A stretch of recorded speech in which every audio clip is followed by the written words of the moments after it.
Hello and welcome to this continuing First Look exploring session looking at The Child Hath Found His Father, or The Birth of Merlin by William Rowley, written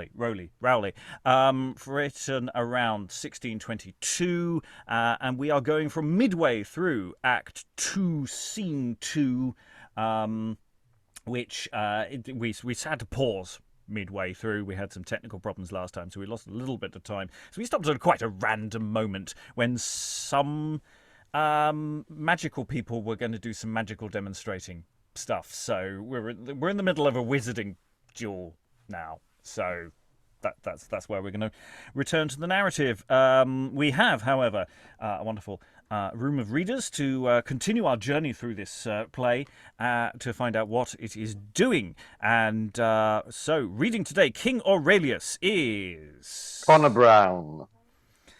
Reading Hermit, Clown and Cador is... Steve Longstaffe. Reading Plesgeth, Bishop and Ostorius is... I'm Steve. I'm an actor based in London. And if there's any generic spirits speaking, you can also speak those. I don't think there are in this bit of text. Aliki, reading Toclio, Nicodemus, and Octa is... I'm Aliki, surprisingly enough. Remember your own format. Okay, reading Uter and Lucina is... Alexandra. Reading Donobert, Devil, and Edol is... Ryan Myers. Reading... Everyone's very brief today. It's like we want to get on. Reading Gloucester and Waiting Woman is... Hi, I'm Greg. I'm from near Reading in England, and looking forward to getting even more confused. Reading Proximus, Artesia, and Modestia is... Hello, I'm Lynn. I'm coming to you from the northwest of the United States. So is Brian, by the way. Reading Merlin, who is yet to be born, probably, is... Hello, I'm Helen, and despite only having to read one character, I think I'm going to be very confused. And reading Armel and Edwin is... I'm Alan in Suffolk. So...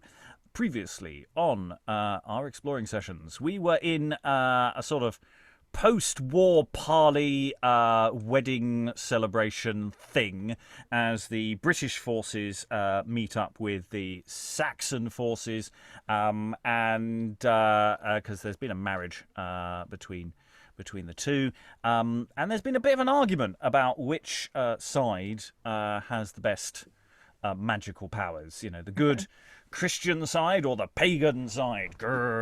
And so we have had the conjuring by Proximus of the Saxons, two spirits, Armel and Plesgeth. And I will now read the exciting stage directions. Within, drums beat. I forgot to pick up any drums. Enter Proximus, bringing in Hector, attired and armed after the Trojan manner, with target, sword, and battle-axe. A trumpet before him. I can't find my trumpet. Never mind. And a spirit in flame colours with a torch. At the other door, Achilles with his spear and falchion. A trumpet and spirit in black before him. Trumpets, there's a lot of trumpeting. Trumpets sound alarm, and they manage their weapons to begin the fight. And after some charges, the hermit steps between them, at which, seeming amazed, the spirits tremble. Thunder within. What means this stay, bright Armel, Plesgeth? Why fear ye and fall back? Renew the alarms and enforce the combat, or hell and darkness circle you forever. We dare not!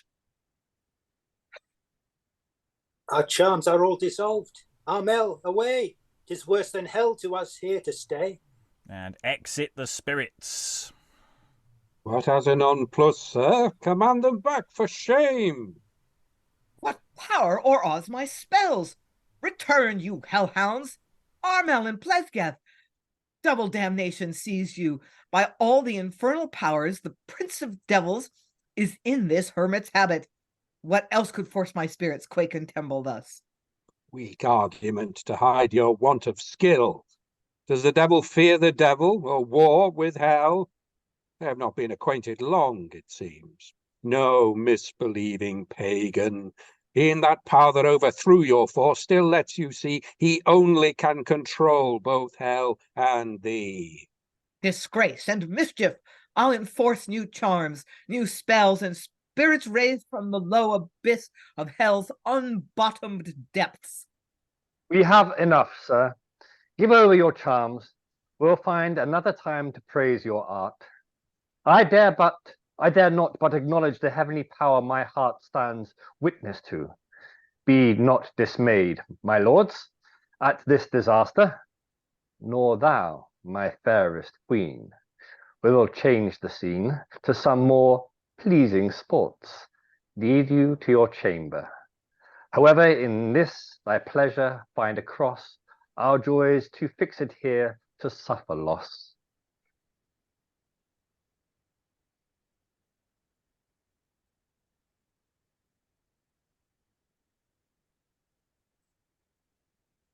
Which I shall add to, sir, with news I bring. The prince, your brother, lives. Huh? And comes to grace this high and heaven-knit marriage. Why dost thou flame me to make me think such happiness attends me? His presence speaks my truth, sir. Enter Prince Uter and Oswald. For me, 'tis he. Look, Gloucester. A blessing beyond hope, sir. Ha! 'Tis he! Welcome, my second comfort. Artesia, dearest love, it is my brother, my princely brother. All my knights, all my kingdom's hope. Oh, give him welcome as thou lovest my health. You have so free a welcome, sir, from me, as this your presence has such power, I swear, o'er me, a stranger, that I must forget my country, name, and friends, and count this place my joy and birthright. 'Tis she!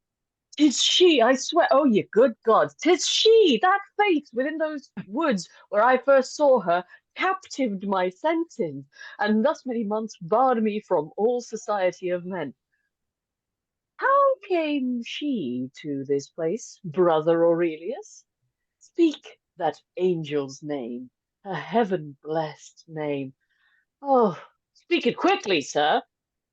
It is Artesia, the royal Saxon princess. A woman?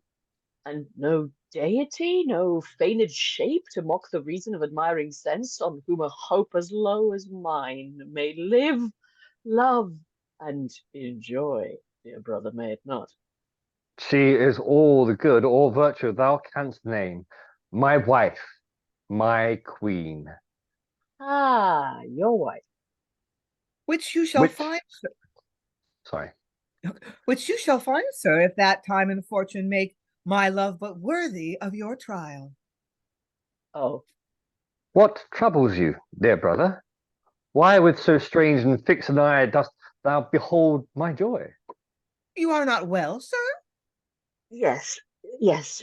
Oh, you immortal powers, why has poor man so many entrances for sorrow to creep in at, when our sense is much too weak to hold this happiness? Oh, say that I was born deaf, and that your silence confirm in me the knowing my defect.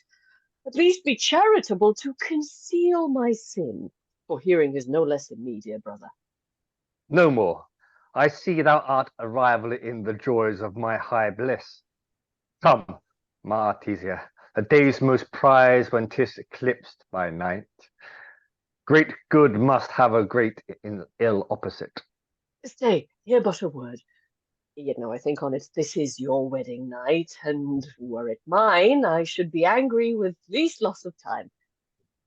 Envy speaks no such words, has no such looks. Sweet rest unto you both. Lights to our nuptial chamber. Could you speak so, I would not fear how much my grief did grow. Lights to our chamber, on and on, set on. Exeunt all except for Prince Uther.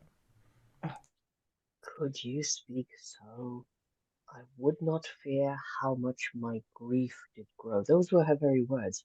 Sure, I am waking. She wrung me by the hand and spoke them to me with a most passionate affection. Perhaps she loves me. She loves, and now repents her choice in marriage with my brother.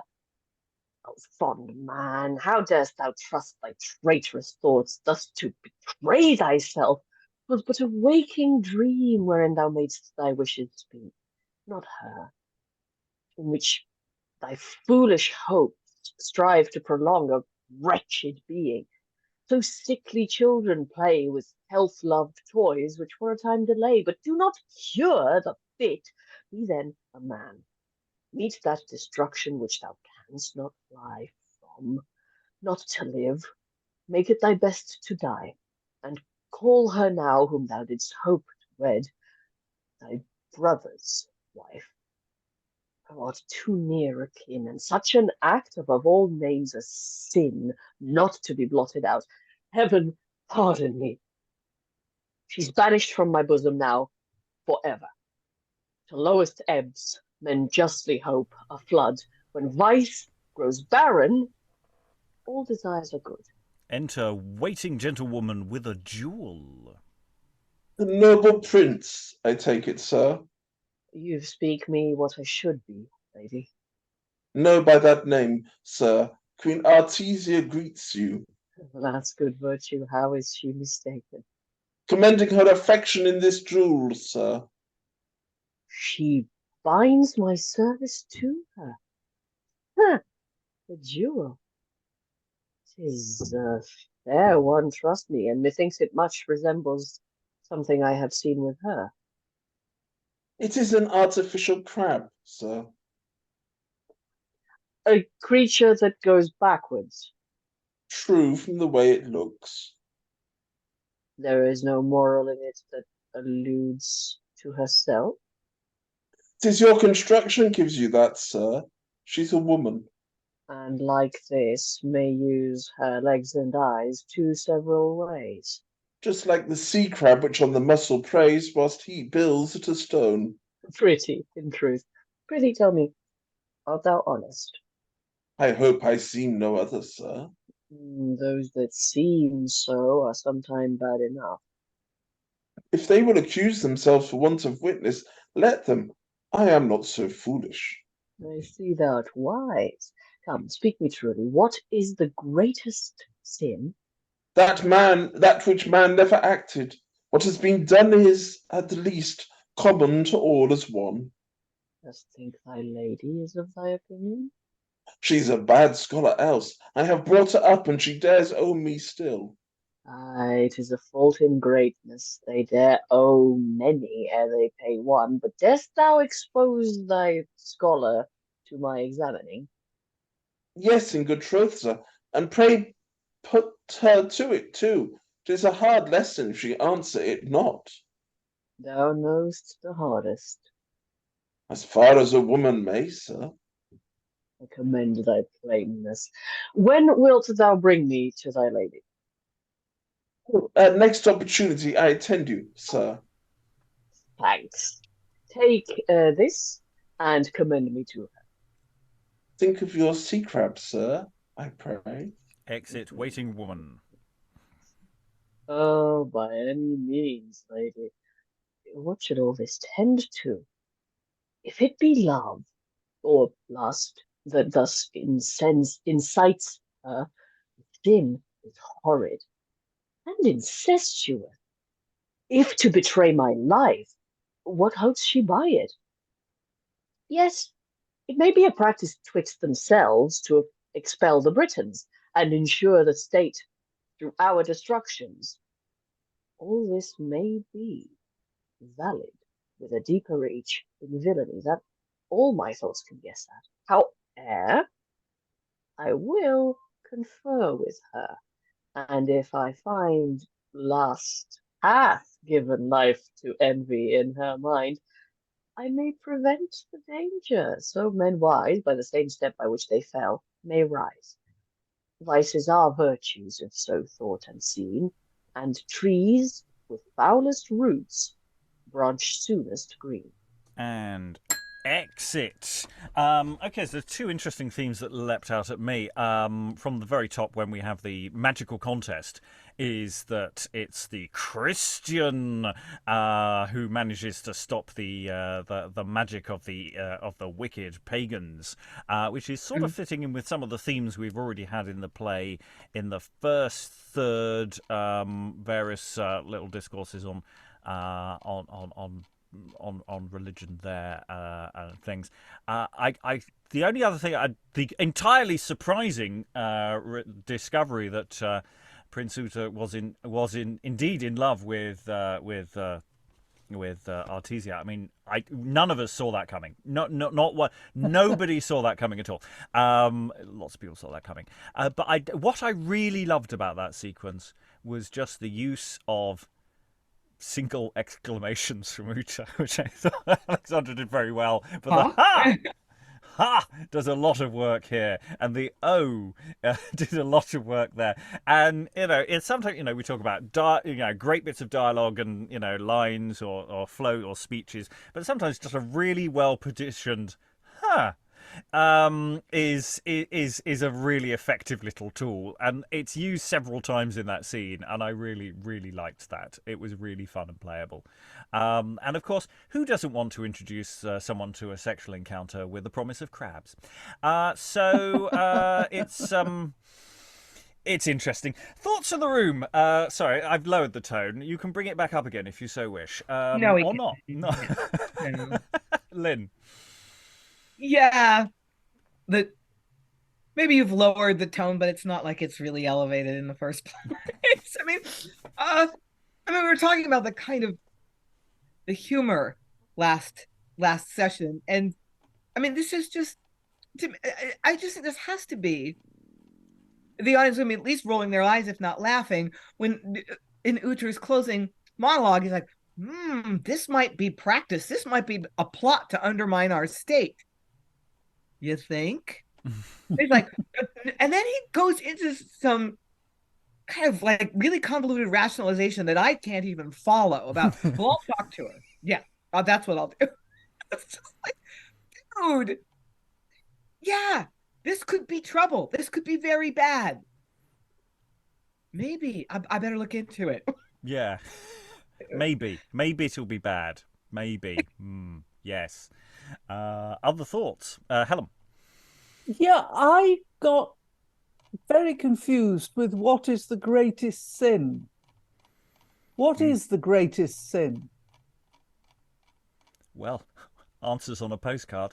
Let's have a competition to find out which it is. No, I don't know. I genuinely don't know either. That which man never acted. Yeah. I mean... Oh, Aliki has a thought. Yeah, I think the greatest sin is not doing what you really want to do, like sleeping with your brother's wife or your husband's brother, as the case may be. Yes. Right. It's more about, what would you regret on your deathbed? The things you did or the things you didn't do? Or more importantly, the people you didn't do. So, yeah. Yeah, that's the thing. Alexandra. Yeah, I got the same sense, and I actually really liked the way that the dialogue with the waiting gentleman went. It's clearly coded, from before with the crab and the "Are you honest?" But so I think it would need some way of really clarifying what, not just what it is they're talking about. They're talking very clearly about. How could we possibly make an encounter between these two people possible? But I think for a modern audience, we would need to elucidate things like that. Like, what are they talking about when they talk about the greatest sin? Why are they suddenly talking about crabs? So that as an audience, we go along with them, and we're not just being informed. Oh, I see you are wise, but we understand and are in on the logic of, oh yeah, hang on, that's a really clever answer because reasons. And actually, I wanted to point out the thing that Lynn pointed out about Uther going, this could be a trap, as something else that I really liked. I quite enjoy the fact that we are getting a sense from within these characters' speeches that they are smarter than we would expect them to be by way of flat characterization. So it's not just people are telling each other, this person is so clever or this person is so wise. We are there to pick up on the clues that, hang on a second. Uther realizes it could be that she's in love with him. It could be she's just lusting after him. It could be this is a really clever plot. But she's so hot, I'm going to talk to her anyway. Right, we're going to gather some more data. We've completed Act 2. We're going to go into Act 3. I'm going to ask Connor, could you read Joan for us for the moment? Because actually, I've just realised that Aurelius does very little from this point onwards. So, Act 3, Scene 2, enter Clown with his sister, Joan. Come, sister, thou that art all fool, all madwoman. Prithee, have patience. Are we now at court? At court? Well, that proves thy madness. Was there ever any woman in thy taking travelled to court for a husband? Slid. 'Tis enough for them to get children, the city to keep them, and the country to find nurses. Everything must be done in his due place, sister. Be but content a while, for sure I know this journey will be happy. Oh, dear brother, this night my sweet friend came to comfort me. I saw him and embraced him in mine arms. Why did you not hold him and call me to help you? Alas, I thought I had been with him still, but when I waked... Pot of all loggerheads! Then you were but in a dream all this while, and we may still go looking. Well, since we are come to court, cast your cat's eyes about you, and either find him out you dreamt on, or some other, for I will trouble myself no further. Enter Donobert, Cador, Edwin, and Toclio. Right, see, here comes more courtiers. Look about you, come, pray. View 'em all well. The old man has none of the marks about him. The others have both swords and feathers. What thinkest thou of that tall young gentleman? He resembles him, not but sure, my friend brother, he was not so high of stature. Yow, beast! Wast thou got a child with a short thing to? Come, I'll hear no more on it. Go, Lord Edwin, tell her this day her sister shall be married to Cador, Earl of Cornwall. So shall she to thee, brave Edwin, if she'll have my blessing. She is addicted to a single life. She will not hear of marriage. Tash, fear it not. Go you from me to her. Use your best skill, my lord. If you fail, I have a trick shall do it. Haste about it. Sir, I'm gone. My hope is in your help, more than my own. And worthy Toclio, to your care I must commend this business, for lights and music and what else is needful. I shall, my lord. We would entreat a word. Come forward, sister. Exeunt Donobert, Toclio, and Cador. What lackst thou, fellow? I lack a father for a child, sir. Now, godfather? No, sir, we mean the own father. It might be you, sir, for anything we know. I think the child is like you. Like me? Prithee, where is it? Well, it is not born yet. It is forthcoming, you see. A child must have a father. What do you think of my sister? Why, I think if she ne'er had husband, she's a whore, and thou a fool. Farewell.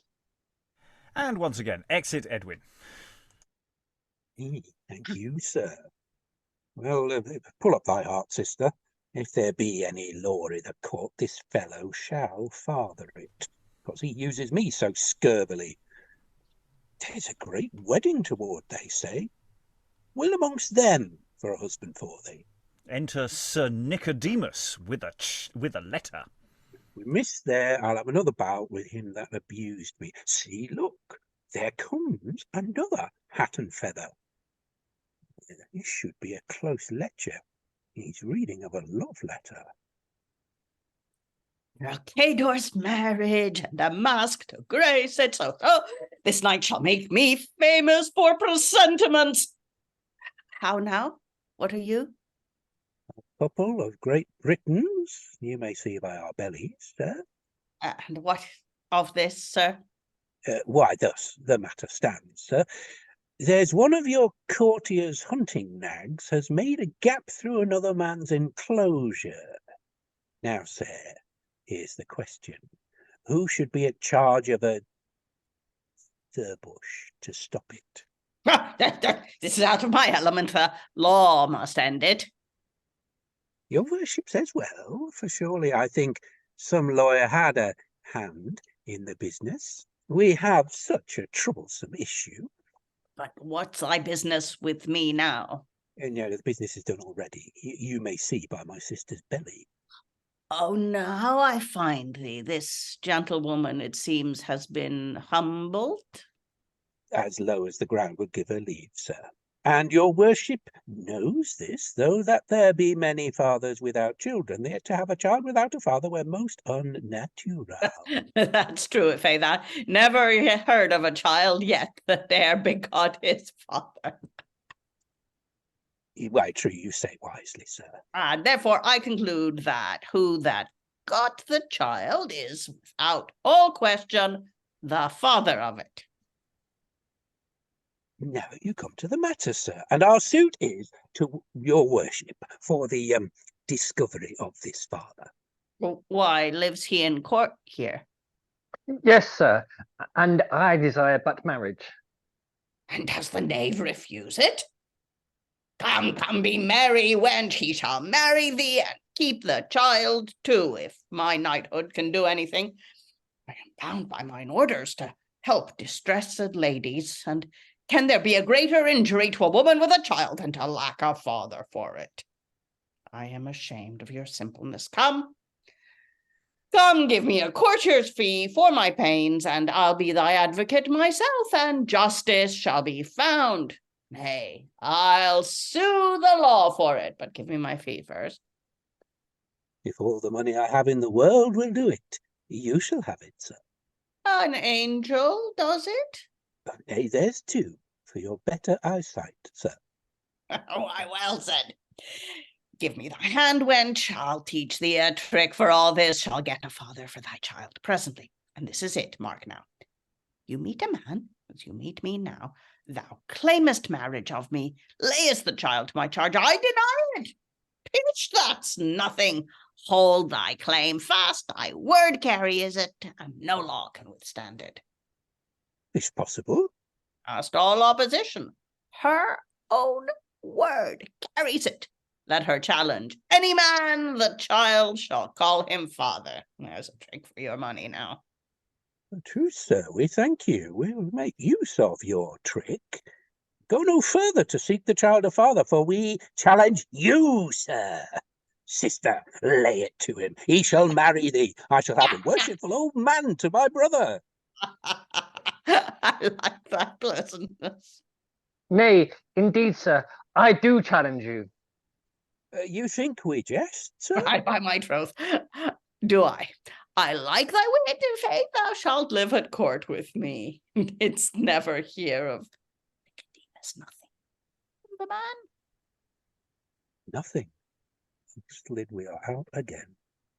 I was never got with child with nothing, sure. I know not what to say.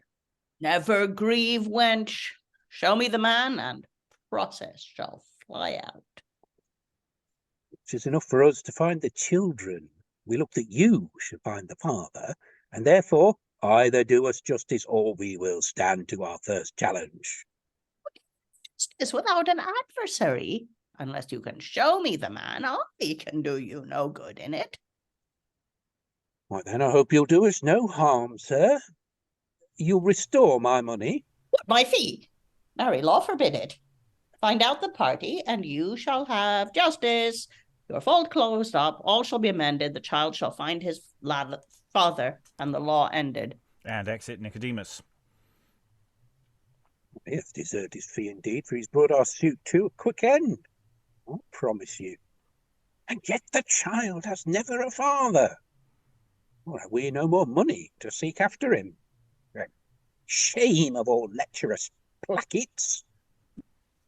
You look like a cat and newly kitten. What will you do now, Trow? Follow me no further, lest I beat your brains out. Impose upon me any punishment rather than leave me now. Well, I think I am bewitched with thee. I cannot find it in my heart to forsake her. There was never sister would have abused a poor brother as thou hast done. Even pined away with fretting. Nothing but flesh and bones about me. Well, and I had my money again. It was some comfort. Thunder! Hark, sister, doth it not? Thunder? Oh, yeah. Oh, yes, most fearfully. What shall we do, brother? Marry, e'en get some shelter ere the storm catch us. Away, let's away, I prithee. Enter the devil in man's habit, richly attired, his feet and his head horrid. Ah, 'tis he! Stay, brother! Dear brother, stay! What's the matter now? My love, my friend is come. Yonder he goes. Where? Where? Show me where. I'll stop him if the devil be not in him. Look, there, look yonder. Oh, dear friend, pity my distress, for heaven and goodness do but speak to me.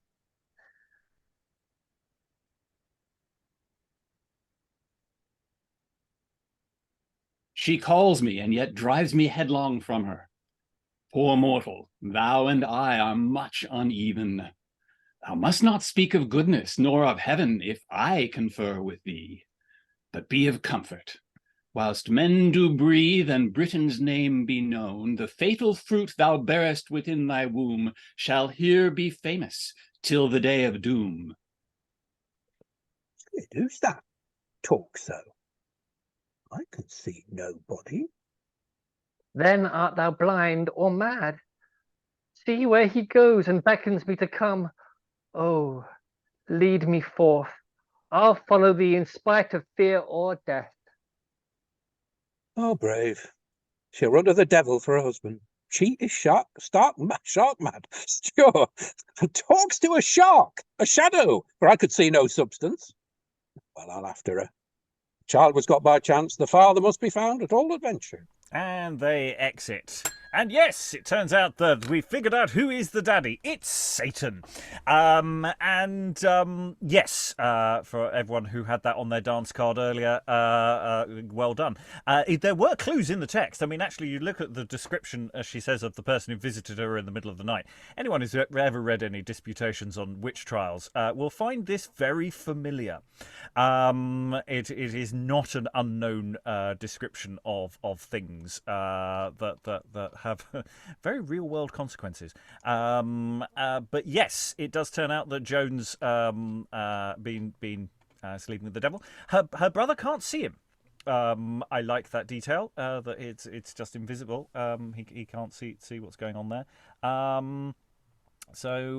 But then we also get sort of clown lawyer business. It was of course he takes the money and runs, which is sounds like most lawyers.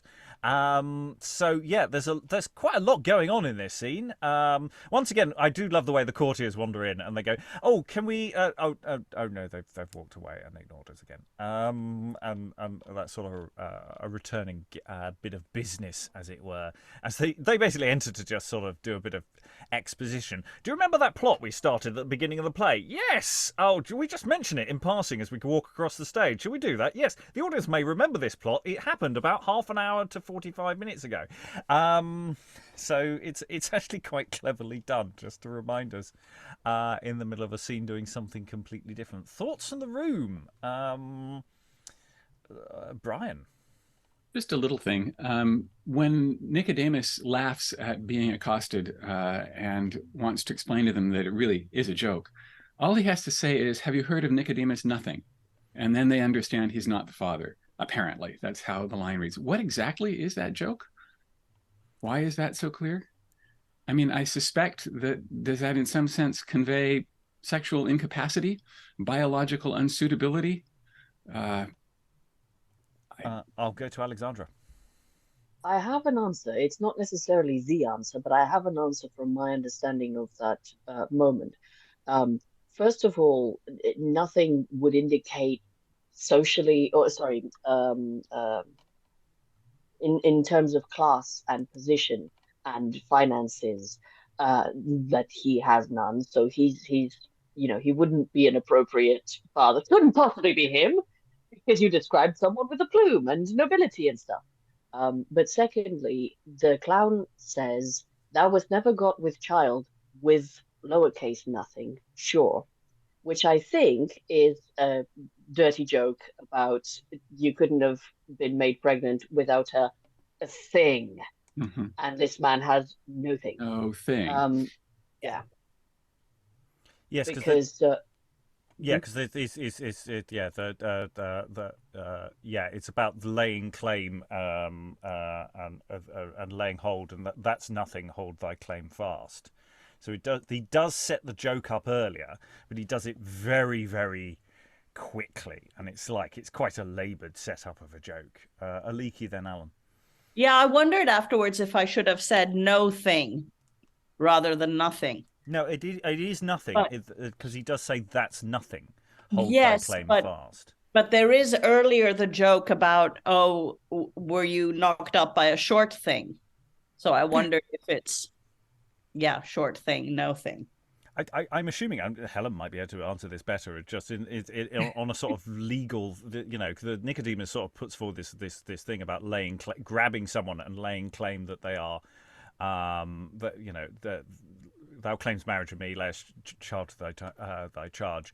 I deny it, Pish. That's nothing. It's like he's setting up. This is the legal process by which you can make somebody get the thing, but his name turns out to be nothing, and therefore they can't.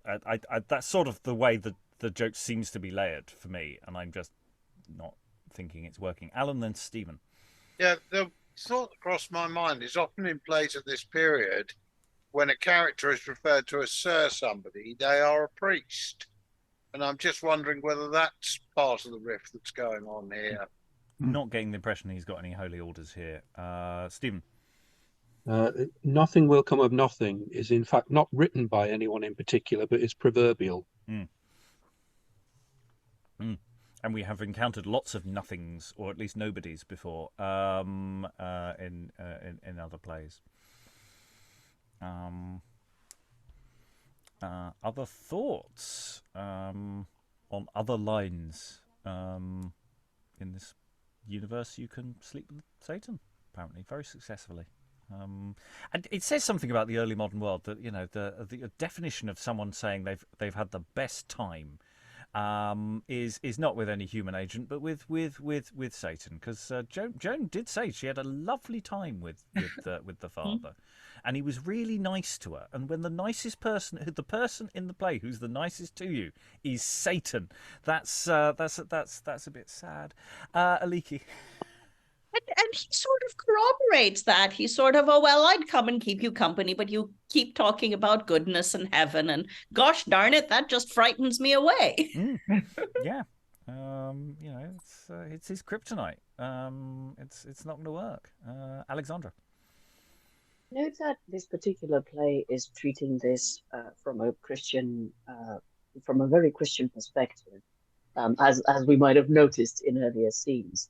But I think that if it's based on, or at least taking inspiration from pre-existing legends and mythology, the idea that this great wizard, not magician, but person with actual magical powers, is born of the fair folk, born of, is derived from some sort of naturally magical species that within Christianity you can't equate to anything because you don't have that in your mythos. I think it's kind of a way of helping us understand why this is a kind devil, because it's a it's a thing that is supernatural, rather than the devil. It's just that within the language that we are using for this audience, we cannot but describe it as the thing that they will recognize. I hope that's making sense. We are, of course, assuming that the child will turn out to be Merlin. It could be called Brian, for all we know, and that's where the story goes.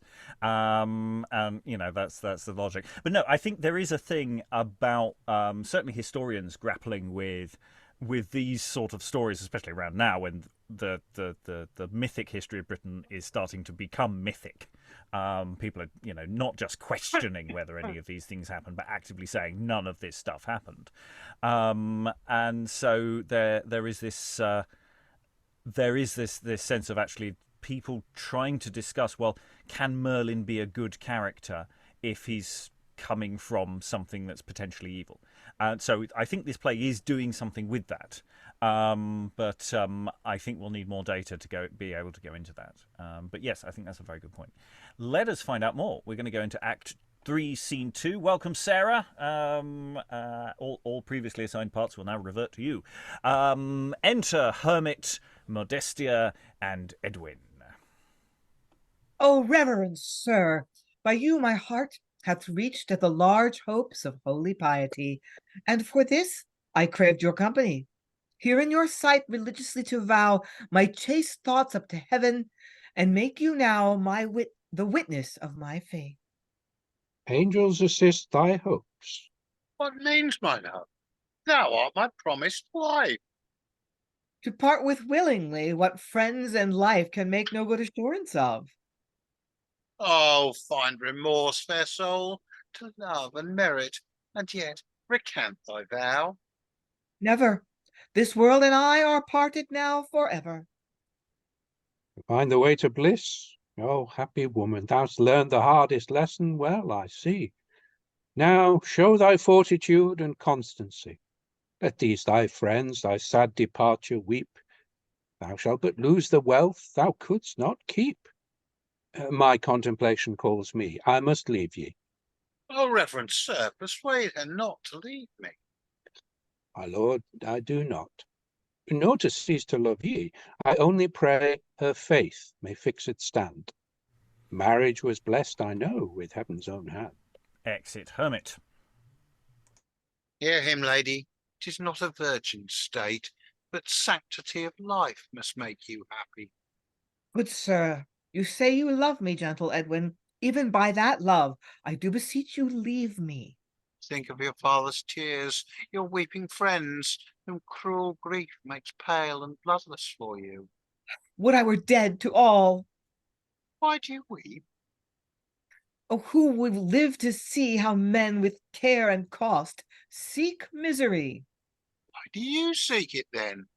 What joy, what pleasure can give you comfort in a single life? The contemplation of a happy death, which is to me so pleasing that I think no torture could divert me. What's this world wherein you'd have me walk but a sad passage to a dread judgment seat, from whence even now we are bailed upon our good a-bearing, till that great sessions come, when death, the crier, will surely summon us and all to appear to plead us guilty and our bail to clear. What music is this? Soft music. Enter 2 bishops, Donobert, Gloucester, Cador, Constantia, Oswald, and Toclio. Oh, now resolve and think upon my love. This sounds the marriage of your beauteous sister, virtuous Constantia, with the noble Cador. Look and behold this pleasure. Cover me with night. It is a vanity not worth the sight. See, she's yonder. Pass on, son Cador, daughter Constantia. I beseech you all, unless she first move speech, salute her not. Edwin, what good success? Nothing as yet, unless this object take her. See, her eye is fixed upon her sister. Seem careless all, and take no notice of her. On afore there, come, my Constantia. Not to speak to me, nor deign to cast an eye to look on my despised poverty. I must be more charitable. Pray stay, lady. Are not ye she whom I once did call sister? I did acknowledge such a name to one while she was worthy of it, in whose folly, since you neglect your fame and friends together, in you I drowned a sister's name forever. Your looks did speak no less. It now begins to work. This sight has moved her. I knew this trick would take, or nothing. Though you disdain in me a sister's name, yet charity, methinks, should be so strong to instruct ere you reject. I am a wretch, in folly's instance, who perhaps have erred, and having known the goodness that bears so high and fair a show in you, which being expressed, I may recant this low despised life, and please those friends whom I have moved to grief. She is coming, i' faith. Be merry, Edwin. Since you desire instruction, you shall have it. What is't should make you thus desire to live, vowed to a single life? Because I know I cannot fly from death. Oh, my good sister, I beseech you, hear me. The world is but a mask, catching weak eyes with what is not ourselves, but our disguise. A vizard that falls off, the dance being done, and leaves death's glass for all to look upon. Our best happiness here lasts but a night, whose burning tapers make false wear seem right. Who knows not this, and will not now provide some better shift before his shame be spied, and knowing this vain world, at last will leave him, shake off these robes, that help but to deceive him. Her words are powerful. I am amazed to hear her. Her soul's enchanted with infected spells. Leave her, best girl, for now in thee I'll seek the fruits of age, posterity. Out of my sight. Sure I was half asleep or drunk when I begot thee. Good sir, forbear. What say you to that, sister? The joy of children, a blessed mother's name. Oh, who without much grief can lose such fame? Who can enjoy it without sorrow, rather?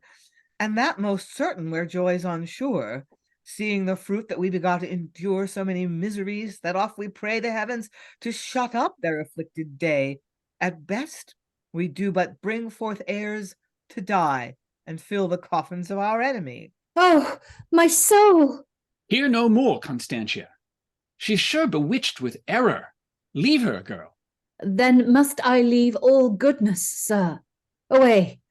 Stand off, I say. How's this? I have no father, friend, no husband now.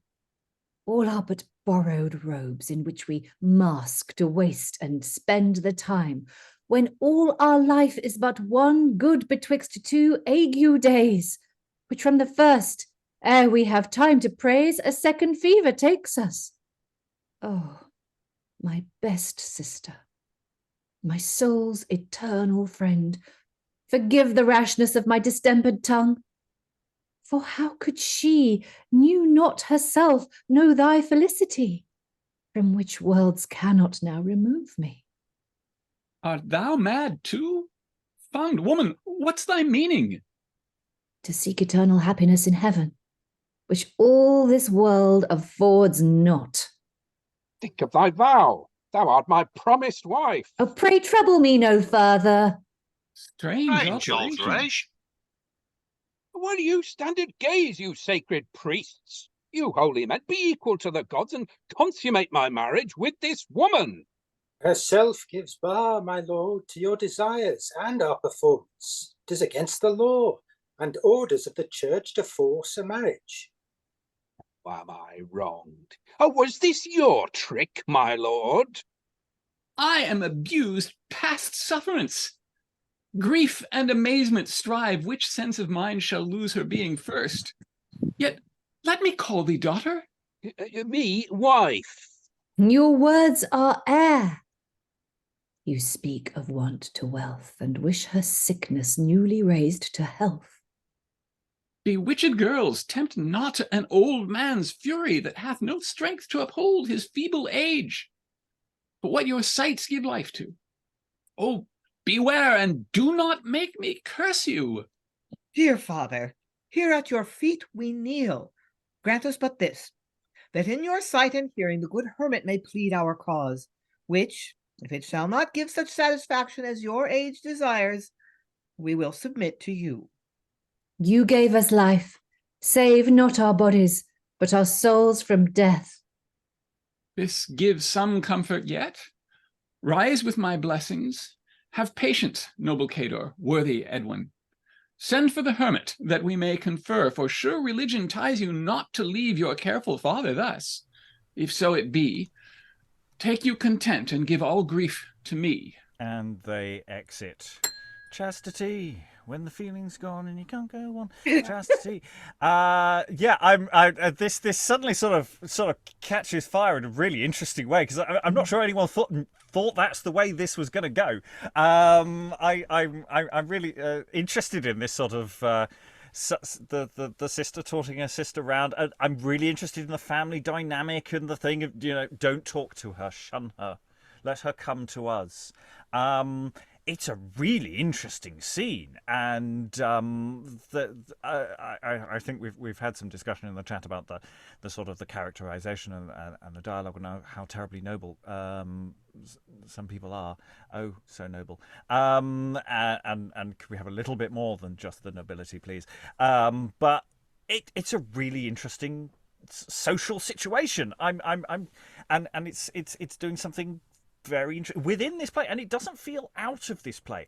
We've got some very disparate plot strands in this play, doing very different things, and yet I don't feel like they're disconnected. I feel like this is all part of the same universe. I'm fascinated by this. I really am. Thoughts in the room, Sarah. Welcome back. Thank you. Yes, well, I was just about to say it doesn't. I mean, I've missed half of today's session, but I was here for yesterday, and it doesn't feel disparate to me, just because this is a world in which devils appear and impregnate women. And so this is also a world where, people can be, we haven't actually had any angels appearing, but, people can turn on a sixpence and suddenly, commit themselves to God. And it all feels like part of the same universe, because it's just these sudden mythical, spiritual things can happen in this world. And so, why not? The thing I found really interesting about it was, and I mean, you get this with, lives of female saints and what have you, but it seemed to be underlined by the dialogue, was, as you were saying, Rob, the family dynamic, the fact that, this is supposedly a Christian world. And so the fact that your daughters want to go off and, wed themselves to Christ should theoretically be something that you could be proud of. But in actual fact, in this world, it isn't, because they're going directly against the orders of their father. It's like religion, patriarchal religion, really patriarchal religion it's great. It's fantastic, keeping everyone in their place until the point when it doesn't.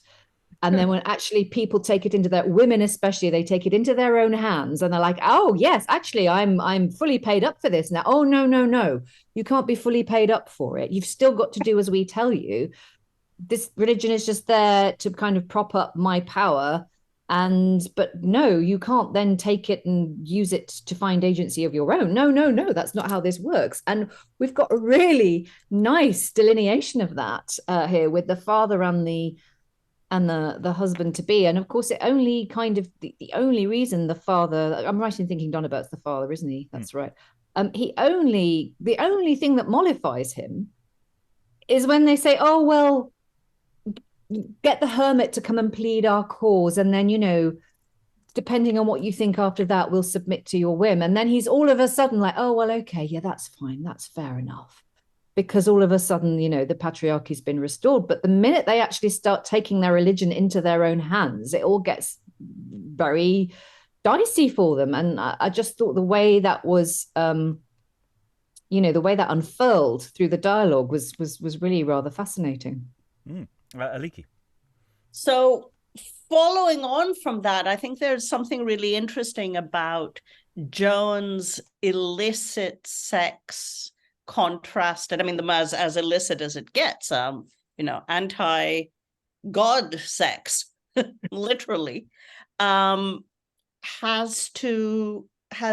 relationship between Joan's illicit sex that she had and the licit sanctioned sex that these two women are refusing to have, and there's something there to tease at about the morality on display and the humor on display. Yes, and this competing forces between Christian and pagan, but also thinking about the time it's being performed when you're in a Protestant environment where women going into holy orders is also not necessarily what you're wanting to happen, because that is more in the general area of Catholicism, which at this particular time is not desperately popular.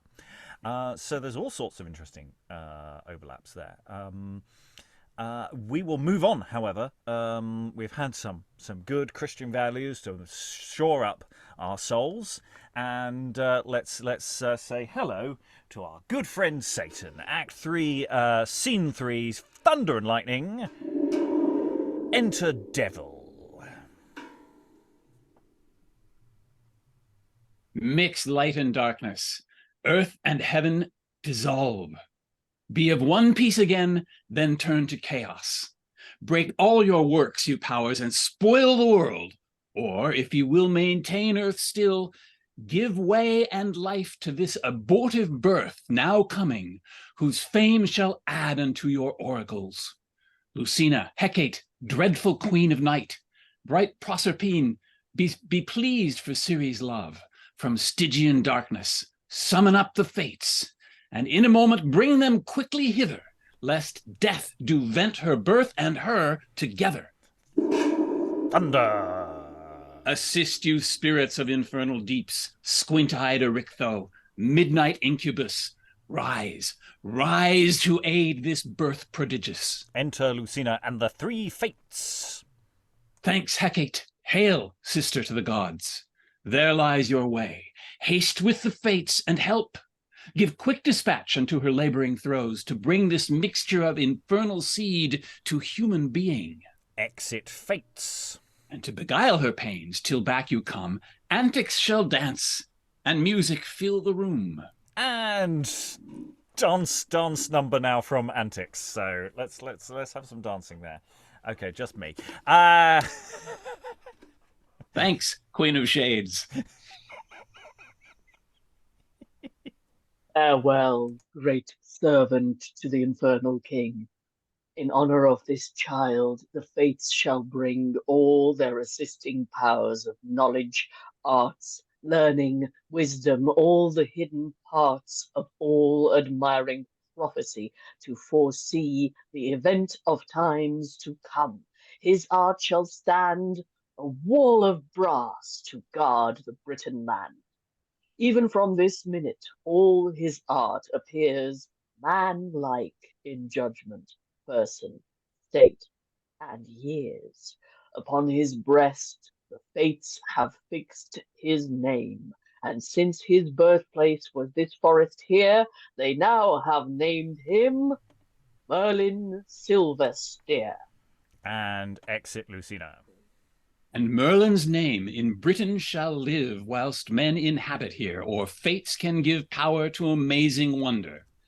Envy shall weep, and mischief sit and shake her ebon wings, whilst all the world of Merlin's magic sings.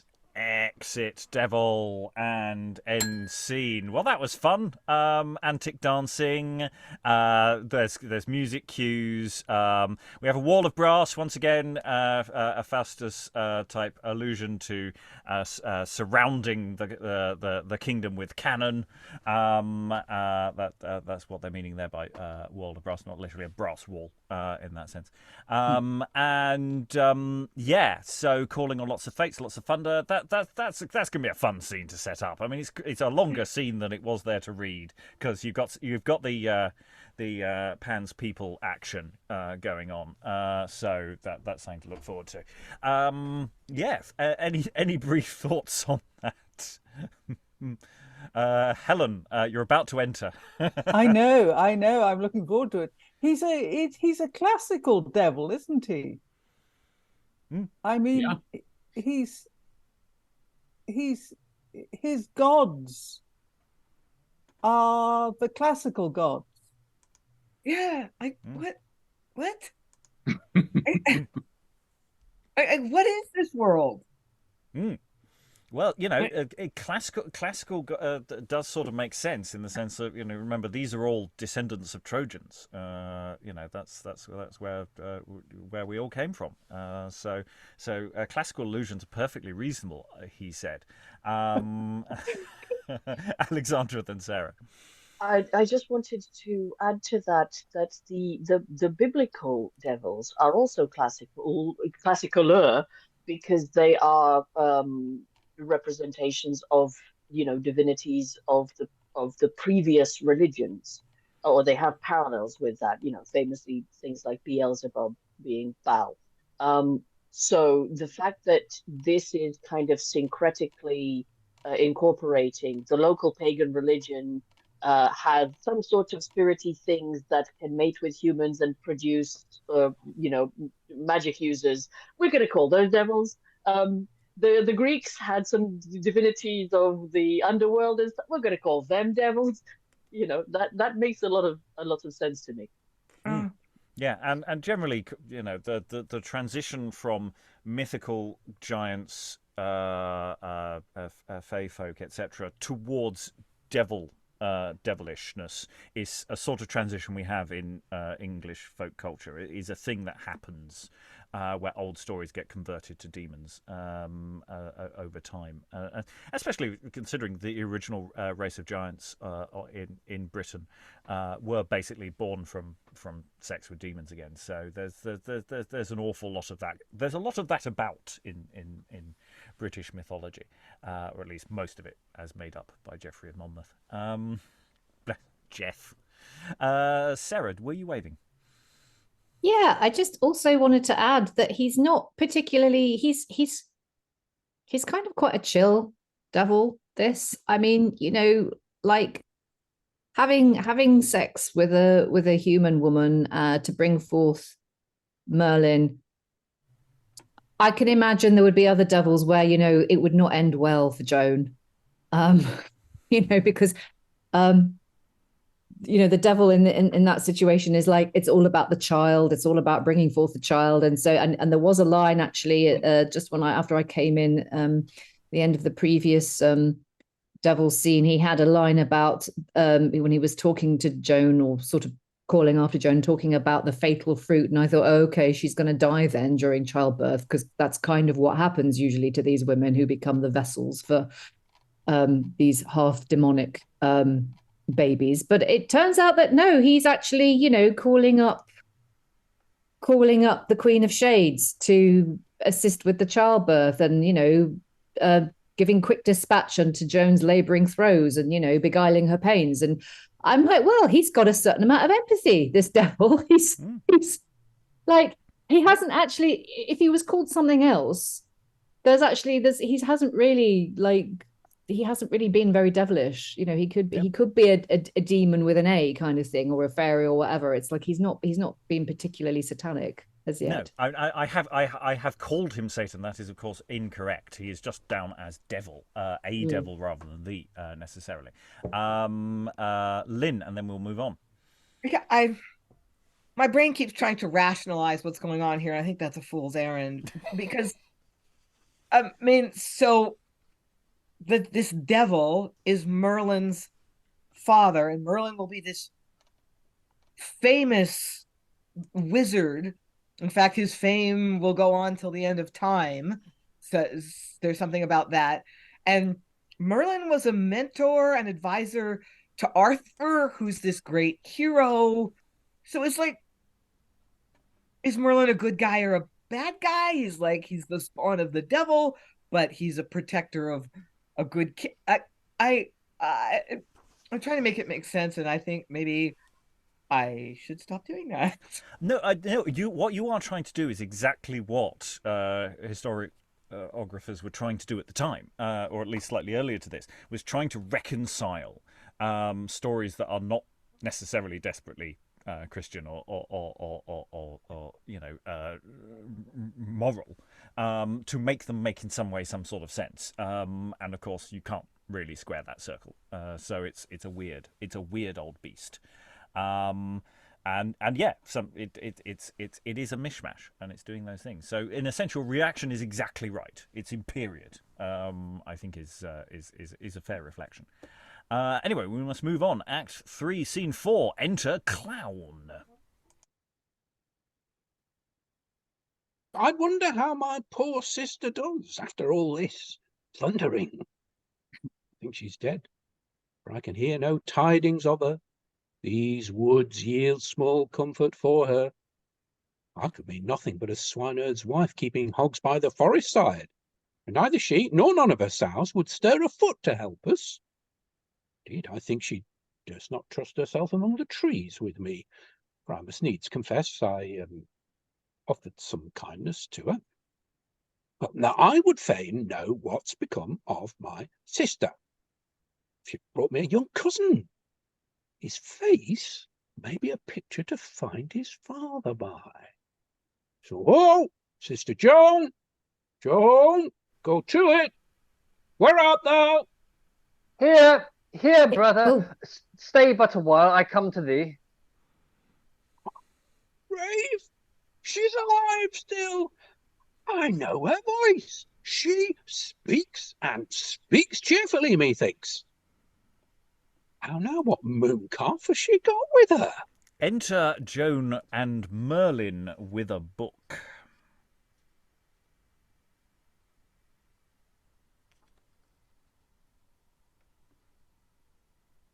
Wait, who is playing Joan? Is it?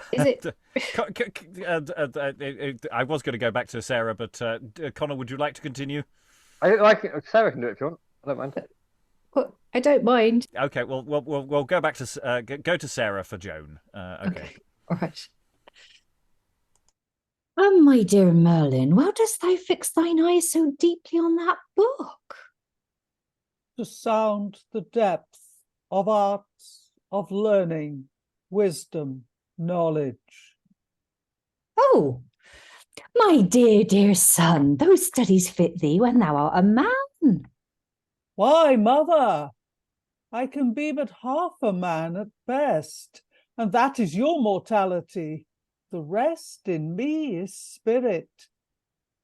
'Tis not meat nor time that gives this growth, this bigness. No, my years shall be more strange than yet my birth appears.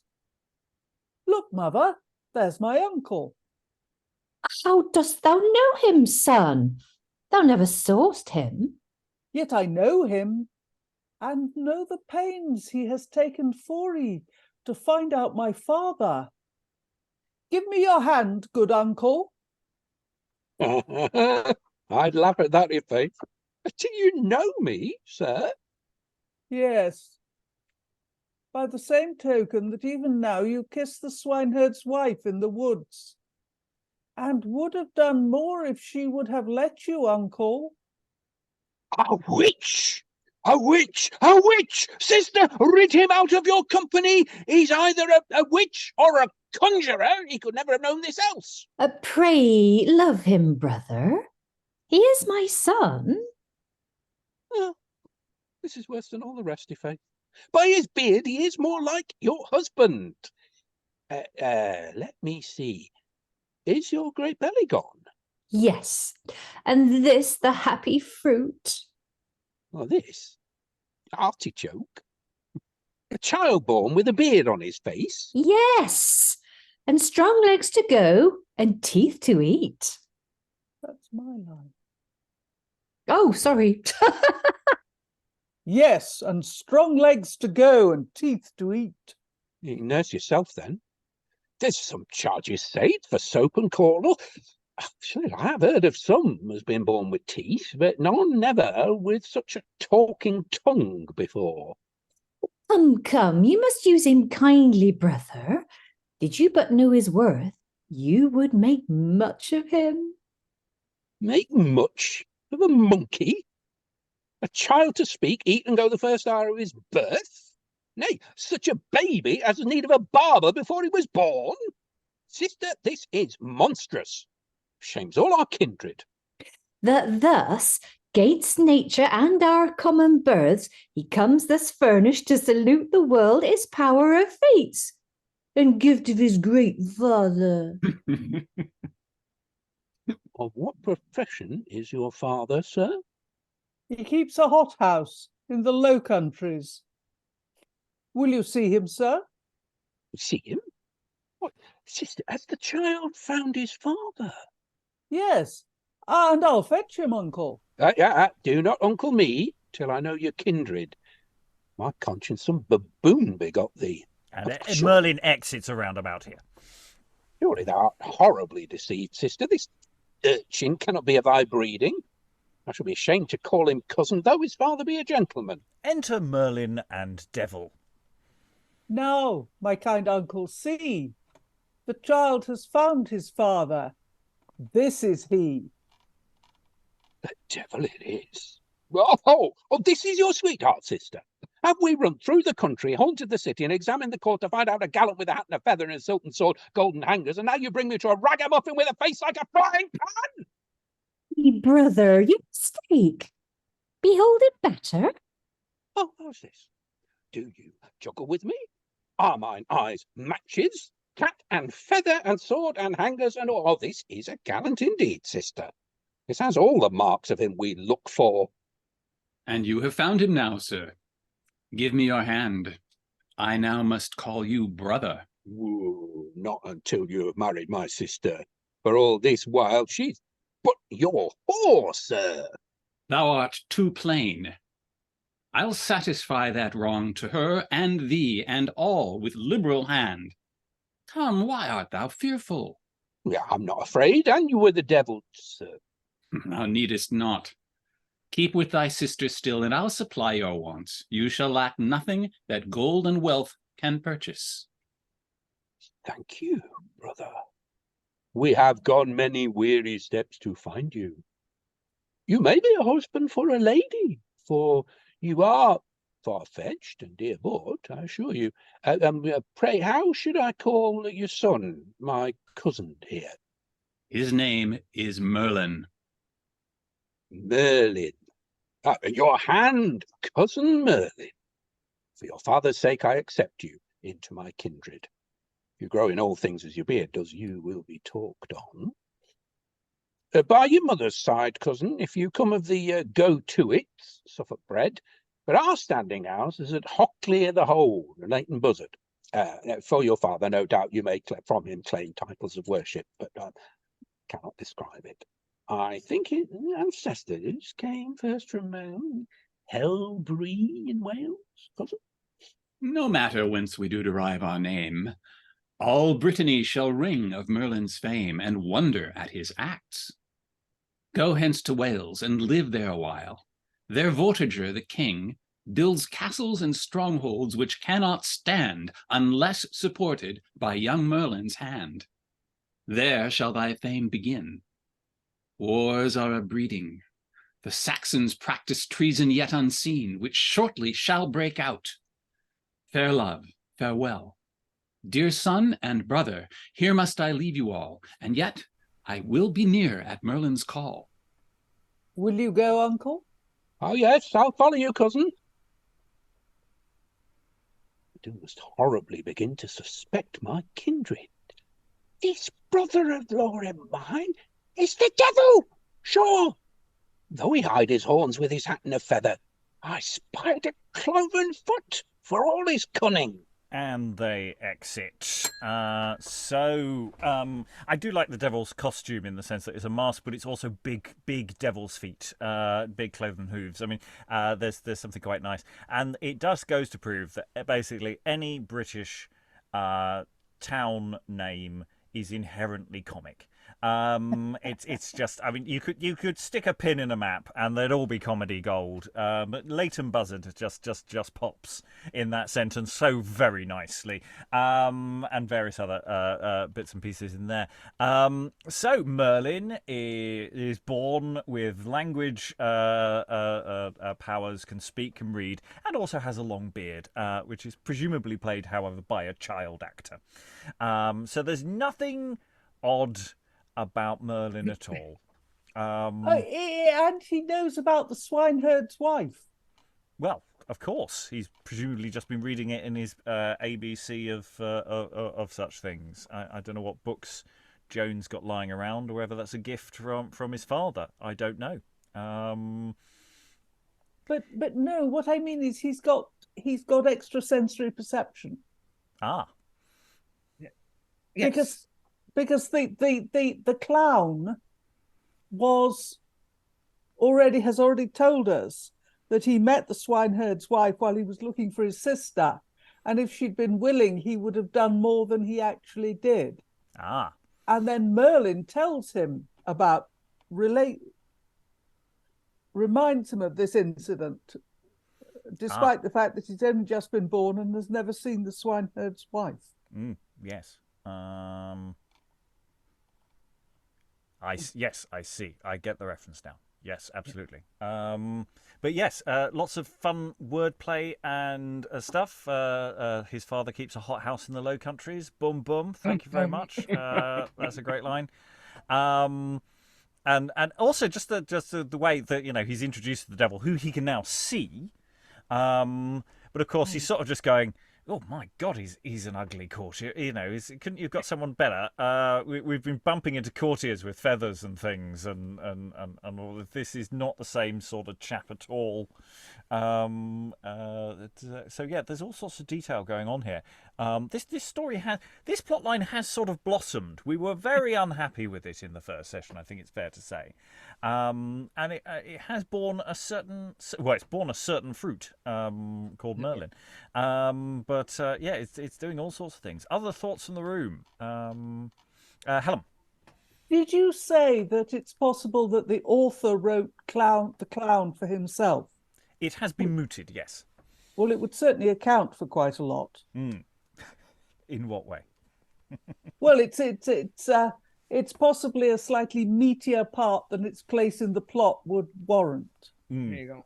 Yeah, I think that's fair. I mean, he's giving himself a lot of good stuff, if indeed that proposition is true. It's a reasonable one. Lynn? I mean, you don't even really need the clown structurally. Like, you can just have Joan looking for the husband of her child. You don't even really need that character. It's helpful for her to have someone to talk to. I think exposition by yourself is trickier. But yes, he is perhaps bigger than he needs to be within the structure. But yeah, we continue to like this devil. He's there. He's setting them up. He's setting them up with a house, and or at least lodging and things. He was there for the birth. He is no, he's no slouch really. Actually, he's doing a lot of good stuff. I'd just like to snark at the fact that I would love the best portrayal of a dad in the things that we've read to be the devil. I'm trying to think of a better dad, and I am struggling to think of a better depiction of fatherhood in early modern drama than a devil. I genuinely can't think of a better one actually so far. So that says something. We have had a few not bad ones, in the sense that they give for example, if they have daughters, they give their daughters agency, and we have had a few of those. We've had a few good fathers of grown children, but we have no idea what they were like when the child was being born. Yes, that is true. Oh, well, right. We have another little scene to look at officially this session. Act 3, Scene 5. Enter Ostorius, Octa, and Proximus. Come, come. Time calls our close complots to action. Go, Proximus, with winged speed, fly hence. Hie thee to Wales. Salute great Vortiger. With these our letters. Bid the king to arms.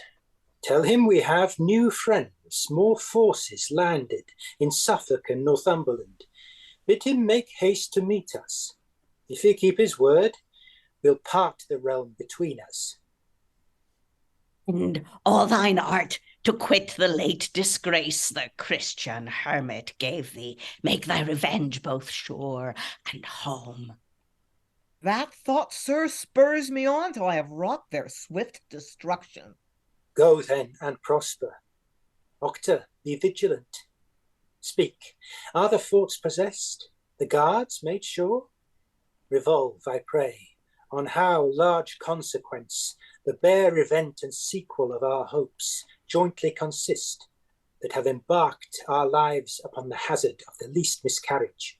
Oh, sure, the queen, your sister, hath contrived the cunning plot so sure as at an instant the brothers shall be both surprised and taken. And both shall die. Yet one a while must live, till we by him have gathered strength and power to meet bold Edol, their stern general, that now, contrary to the king's command, hath reunited all his cashiered troops, and this way beats his drums to threaten us. Oh, that didn't come across on the audio at all. Then our plot's discovered! Come, thou'rt a fool. His army and his life is given unto us. Where is the queen, my sister? In conference with the prince. Bring the guards nearer. All is fair and good. Their conferee, I hope, shall end in blood. And they exit. Okay, I'm thinking for a modern production. I think we found where our interval lives. It lives at the end of the last scene that we did, and this is the opening of the second half. That's always one of those questions for a show: is where do you put an interval? And that there, because the end of the previous scene, we had the setting up of go to Vortiger. Vortiger gets a name check. We get a return of Vortiger as a name check here, and we've got renewed invasion. We've got new invasion plots and betrayals and sleeper agents, as it were, in the king's bed, and forces landing in Suffolk and Northumberland. That seems fairly reasonable within a sort of, broadly speaking, historical context, I suppose. Sorry, did I bring history into this? I'll stop that now.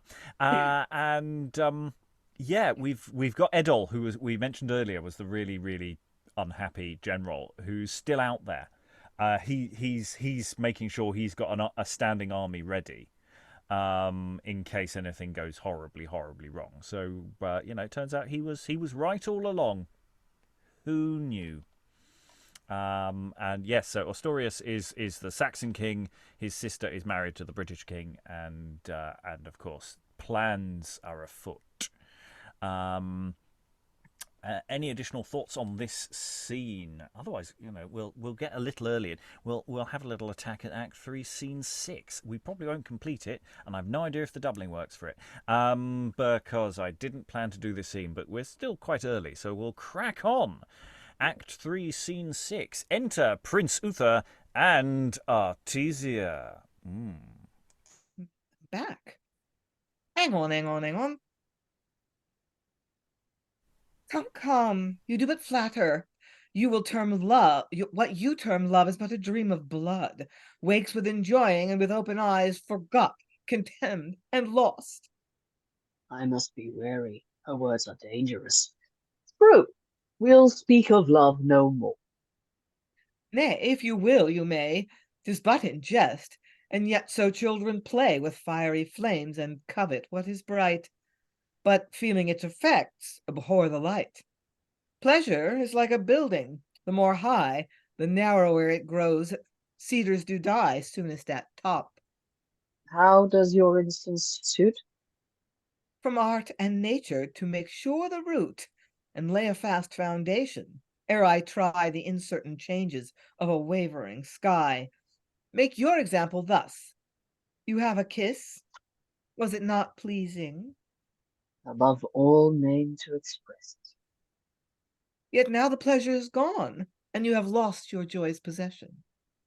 Yet when you please, this flood may ebb again. And where it never ebbs, there runs the main. Who can attain such hopes? I'll show the way to it. Give me a taste once more of what you may enjoy. And again kisses him. Impudent whore. I were more false than atheism can be, should I not call this high felicity. If I should trust to your faith, alas, I fear you soon would change belief. I'd covet martyrdom to make it confirmed. Give me your hand on that. You'll keep your word. I will. Enough. Help! Husband! King Aurelius, help!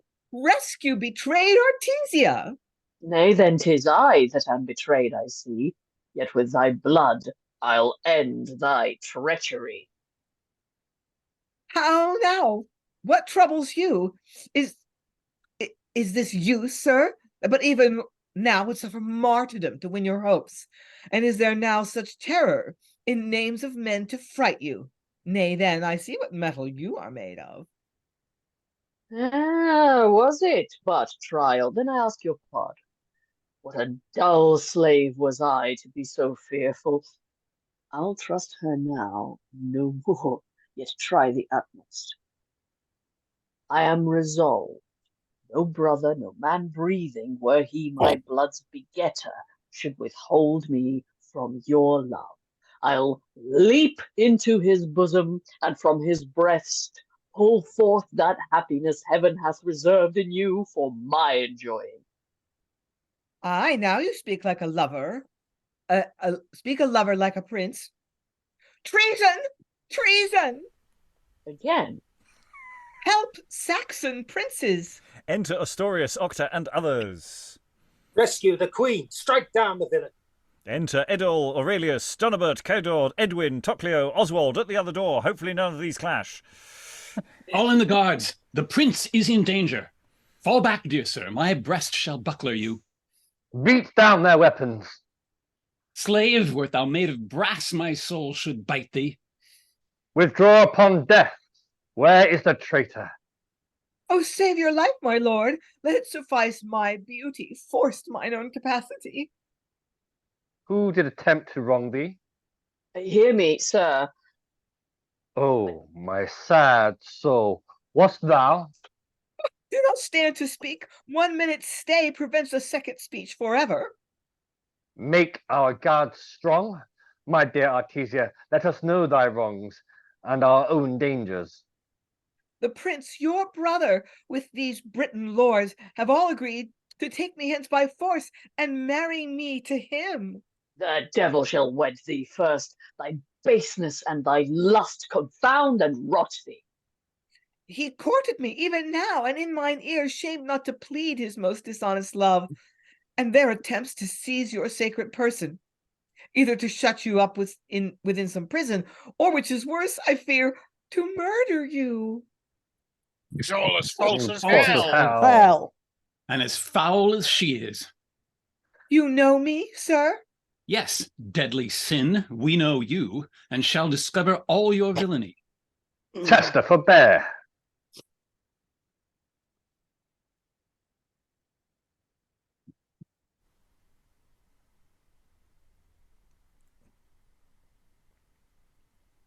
Oh, who's Ostorius? Have I got? Sorry, I've lost a page, I'm sorry. That's all right. Stand on your guard, my lord. We are your friends, and all our force is yours. hang on. No, it wasn't that one, was it? Oh, sorry. The treason Sarah Plain, is that where we are? Yeah. Mm-hmm. Completely on page 46 for some reason. But 44.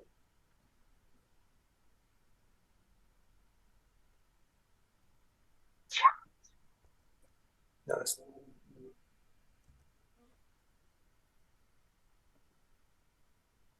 Yeah, it's That's only a enough few to take lines. over. It's only a few lines up from where you were. That's Chester reasonable. forbear, their treason, sir, are plain. Their treason, sir, are plain.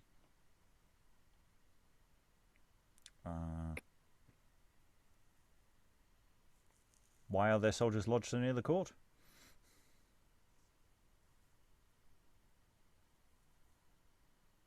So Good somebody will question. have to take over for Ostorius. I've lost a page in my script. I can't Oh, right. see it. Okay. Helen, just do Ostorius there. Their treason, sir, are plain. Why are their soldiers lodged so near the court? Nay, why came he in arms so suddenly? You fleering antics.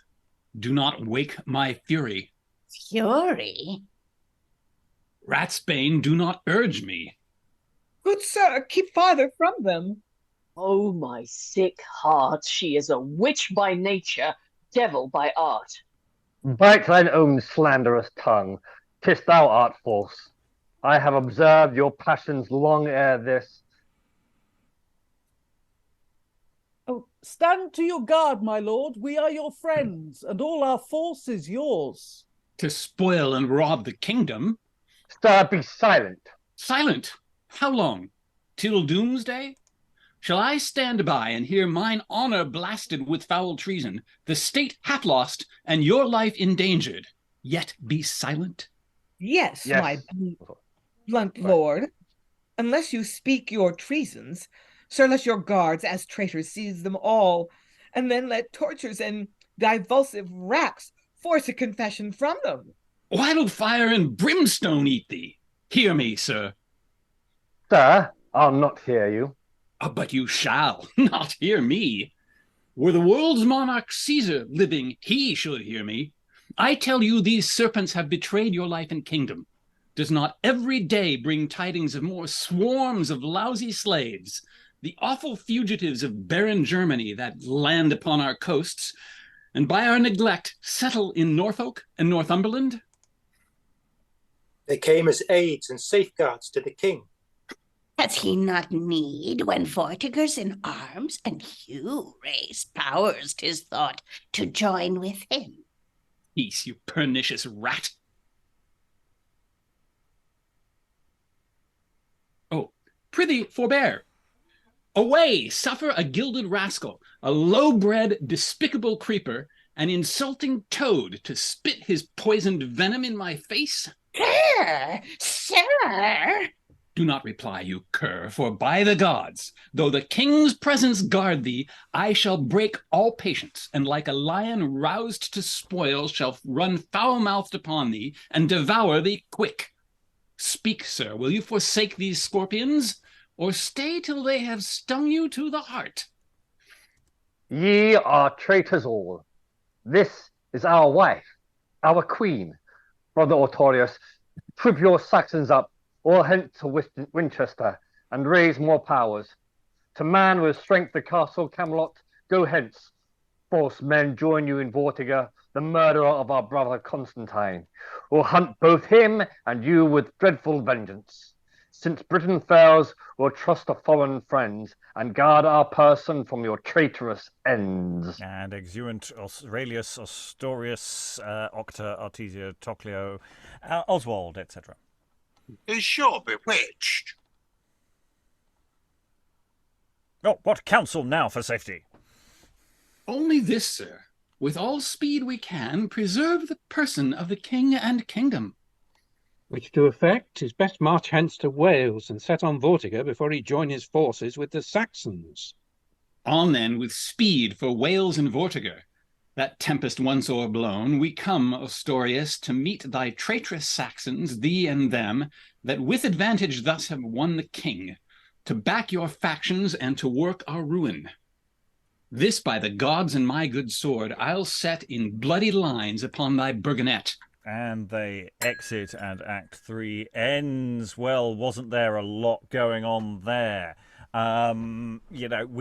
We've had promise of all those dastardly Saxons doing things, and they've got forces arriving in Suffolk and Northumberland while they'd landed in Norfolk instead. Well, I suppose they are next door. It's not like they're really large counties or anything.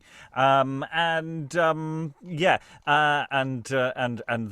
the trap is sprung, and Uter sort of thought it was a trap. He was thinking, "Oh, this is too good," and his asides are actually occasionally quite unpleasant.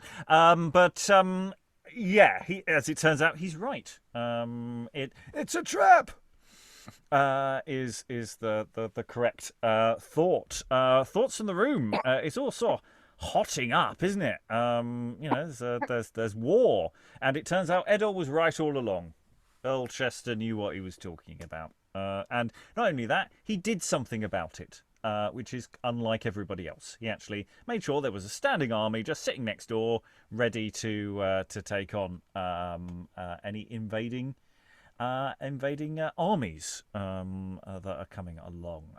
Thoughts in the room? Who wants to leap in on this one? Alexandra. I'd just like to express my liking for this sort of clear setup of, oh, shit's about to go down, where you've had this moment of and I don't particularly think it's impressive in the section that is just Artesia and Uther. I think that's its weakest point, because Uther is going, I don't trust her at all, flirtation, flirtation. I don't trust her at all, flirtation, flirtation. And it doesn't seem to be going like anywhere that indicates he's got a plan. He's just going, I know she's got a plan, I'm just gonna draw her to it. But then when everybody else turns up, armed to the teeth, going, you're the bad guys, no, you're the bad guys, no, you're the worst guys, there are some more bad guys coming from the other place. And then there's also, it's sort of, it's building up to either people are going to kill themselves in this room, or people are going to, step outside, grab their armies, and come back and fight it out.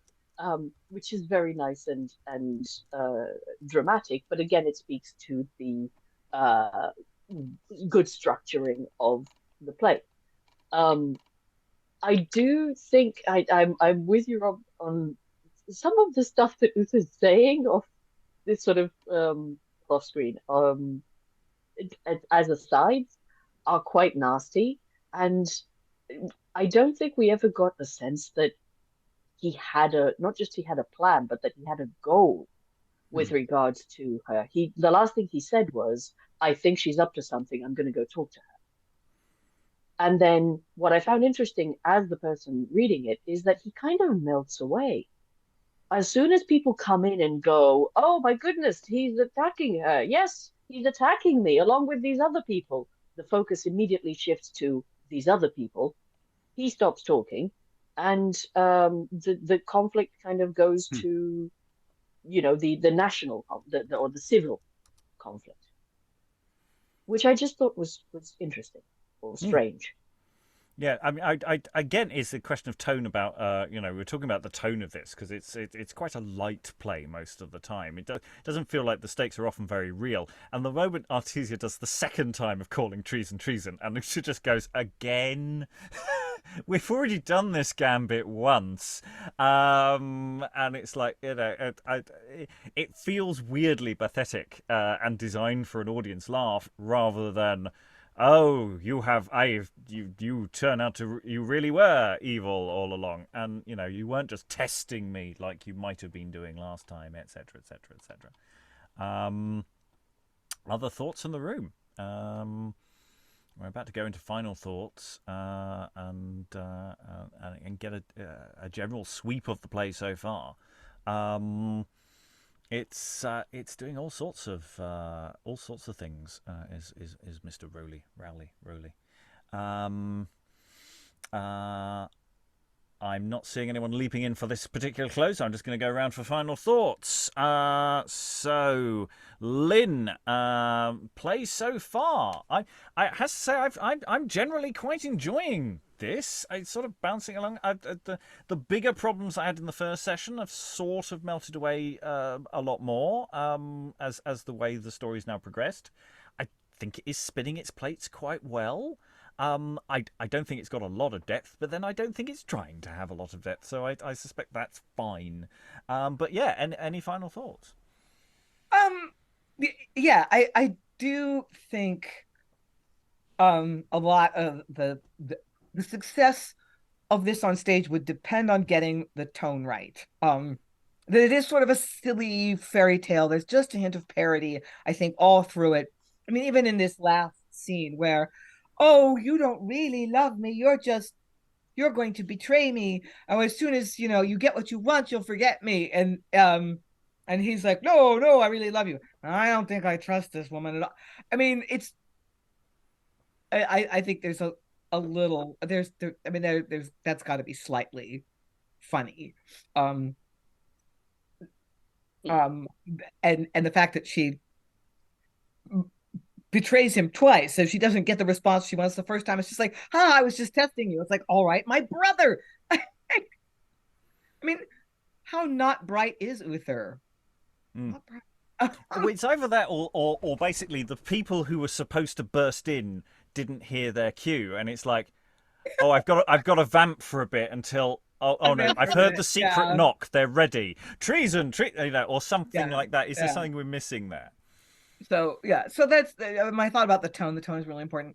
The other thought that's rattling around in my head like a BB in a tuna can is I'm really curious about how the three plot threads braid together, if they do. We have the Merlin, born to an ordinary country wench. We have Donobert's daughters want to devote their lives to spirituality, and he wants them to get married. And then we have the main political plot. Do those come together at all? Am I going to be impressed? I really want to be impressed. I really want to be like, oh my gosh, that was so clever. I don't know if that's going to happen, but I'm very curious. Well, they are all at least within the same world. I mean, we've had disconnected plots that aren't, connected at all, really. They just feel like they're in totally different universes. So they have all sort of met each other during scenes. So it's not like they're all total strangers. But you're right.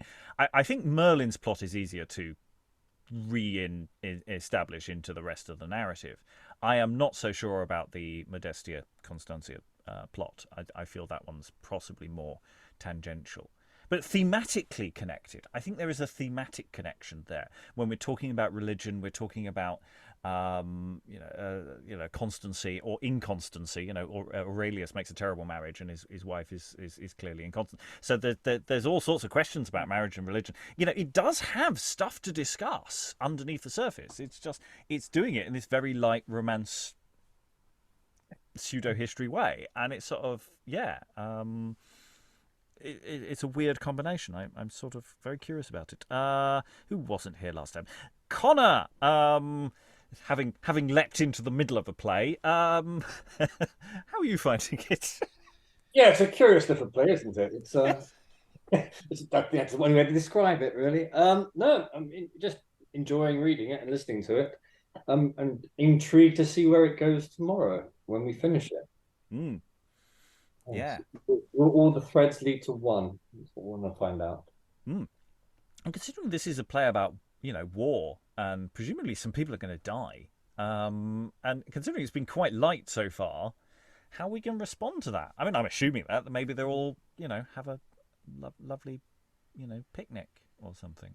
What a big magic battle. Magic battle, and everybody's fine at the end, and they're just exiled, and that's fine. Yes, magic battle. I did promise dragons. There will be dragons. That's all. I've already spoiled that, so that's not a spoiler. Previously, Brian, any final thoughts? I like your remark that for all the fact that it's well structured and moving along quickly and has our interest and does have mine, absolutely.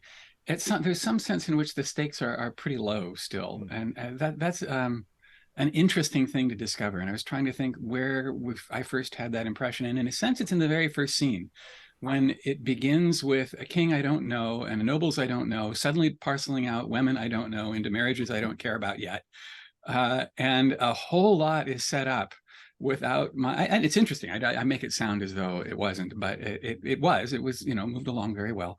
But there's a sense in which it moves without capturing my worry about how it's going to turn out from the very beginning. And that's an interesting thing to observe. I don't know what to do with it. Maybe we'll come back to that at the end and see how it turns out. I'm curious whether the devil comes back as another way of how these things all intertwine. He said he'd be there at Merlin's call, so maybe we'll see him again. It's kind of a mishmash, comico-pastoral history kind of thing, and somewhere in all that.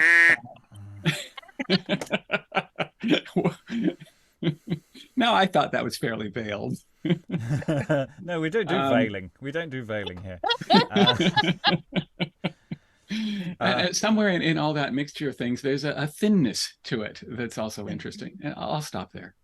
Yeah, it manages to be entertaining and yet hidden shallows. It's interesting. Stephen, I'll go to Stephen L first. Any final thoughts? You were not here last time, so. No, I've sort of find myself thinking I'll wait for the Guy Ritchie version. Really, I couldn't follow what was going on at all. I felt like that John Travolta gif, sort of. Yeah, so I think Brian captured quite a lot of that, but in a much more generous way. I think I don't know what's going on. I can't follow it. This is why we don't go into plays a third of the way in, I guess. Mission is refused. I found myself wondering about the language. The language is getting on my nerves because as blank verse, it's kind of barely competent. And sometimes you have like really good poetry, and that kind of covers up all the other stuff. And there's just too much going on for me to kind of catch hold of it all. And the reason the kind of blank verse bit of it was jumping out at me because I was having to get very, very close to the clown language, which on the other hand, I think is superb. So, that there's just a real imbalance there with me. As Helen said, I think it is a kind of star part, in which case it's kind of in the wrong play, as far as I can tell, not having seen what's happened before.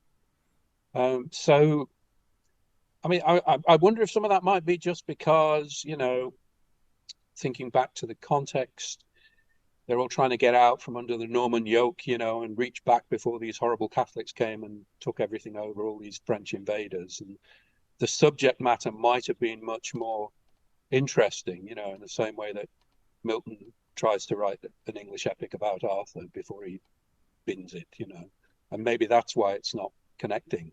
That I don't care about this kind of prehistorical stuff. I don't know if that might explain some of it, but I think the moral is just don't come in, having missed the first session. Yes, this is what happens if you're, late running train. You try to sneak in and confusion about. I think there is something slightly hinky about a lot of the text. I do wonder about some of the verse, whether it actually is supposed to be verse or not, or whether there's a lot of stuff where it's not just the enjambment of it all. It's just going, I don't really believe that word belongs there, or there's. So I think there is something structural there that maybe needs a bit of work. It's only trying to do blank verse when it's got a whole line to play with, but it doesn't seem to be bothered. Across lines, and it doesn't seem to be bothered to give you a decent blank verse line if it's shorter than 5 syllables. And it's kind of frustrating, and it's very pedestrian as well. It's very, very everyday, the kind of actual vocabulary and so forth. Alan, any final thoughts? Yeah, I mean, God help anybody who's either turns up late or nods off. This is not one to see after you've had a heavy meal. Because if you nod off for a couple of minutes, you're going to be completely banjaxed as to where the heck it's going on. And I think Lynn raised an interesting question as how the blue blazes are these 3 plot strands ever going to come together to any sort of meaningful end. So I think we're just going to try and hope that tomorrow we do get a resolution of it. Well, it's an interesting question about, is it more clear if you nod off? I think actually, if you've been there for the first scene and a bit, actually the plot is because actually very little happens. So once you've got the setup, but if you miss, like Stephen did, the setup, then you're in slightly trickier territory, because there is a certain amount of setup in that first scene. Which he does very clearly. I mean, and it was like we got to the end of the last session saying, well, nothing's really happened for quite a long time. We've just sort of reiterated the same themes again and again. So I'm quite interested actually to see if we can get some people tanked up and see if they fall asleep in the first half and see how much they follow. I mean, to be fair, if you wake up during the thunder, you might be really confused. But that's an interesting social experiment. I'd like to try. Sarah, any final thoughts? Yes, I have final thoughts. I was here for the beginning yesterday, and then I missed the session, like the first half of this session. So I missed a goodly chunk. And honestly, I just picked it up where I left off. So I think you could be right about the fact that if you're there for the beginning, you're going to be fine. I had a brief moment these people, because last time, or in the previous session, we hadn't actually had, or I hadn't been introduced to the brother, to Artesia's brother, whatever his name is. I've lost it now. But it was kind of really obvious, pretty much who he was. I think she actually called him brother at one point. So I'm like, oh, okay, right, okay. These are the Saxons that turned up. So yeah, I think, yeah, as long as you're there for the beginning, I think it's probably fine.